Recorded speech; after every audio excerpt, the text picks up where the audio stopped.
for you to be horribly injured on God's watch in a car wreck, you call 911, the paramedics come, you have an invasive operation, you get round-the-clock care, prescription medications developed by scientists, you take weeks, months, or years to recover, and then thank God for saving your life. Here's a great cartoon. It says, I swear if anyone thanks God after this, I'm putting the tumor back in.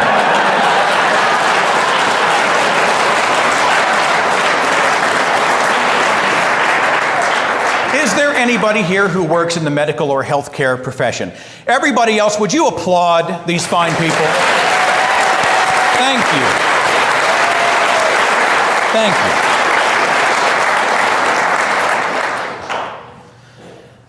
Look, if I was there at their bedside and we had done all of this stuff, 24/7, round the clock, and you had a much better day health-wise, and they rubbed the crucifix around their neck and thank God, I would probably say something like, nurse, we need a prescription laxative here because our patient is completely full of shit.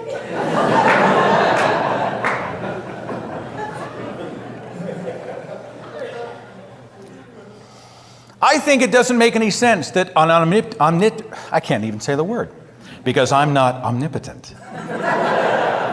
An omnipotent God wouldn't point his finger to help us find a missing Malaysian airline, right? Think about all the grieving families.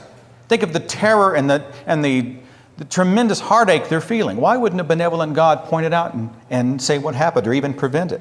I'm from Oklahoma. Last year on May the 20th, we had an EF5 twister go through Moore, Oklahoma. It was 200+ mile-an-hour winds and a town devastated. They've been hit 3 times in the last 15 years. Here is a story about a woman who was driving with her infant child in her arms trying to escape the twister. She didn't make it. Her vehicle was flipped over, the driver's side window burst, she and her child were sucked out and killed in full view of the rest of the family in a car behind her. Now, we see this headline, and then we see things like this. A guy named Danny Moody goes on Twitter and he posts a picture of Bible pages and says, "This landed on my truck. In the midst of a chaotic tornado, my God still delivers." Now, I am not trying to trod upon the grief of the grieving. And I always try to say that when I bring this example up. But somebody's got to say it. I doubt that makes sense. God ignored 7 screaming children. There were actually many, many more. 7 drowned in Plaza Towers Elementary School as the twister hit them at the end of the school day. 7 children drowned and were horribly killed. But God saved a few pieces of paper? I'm reminded of this meme from the Betty Bowers site. Thanking God for sparing you in a natural disaster is a bit like sending a thank you note to a serial killer for stabbing the family next door.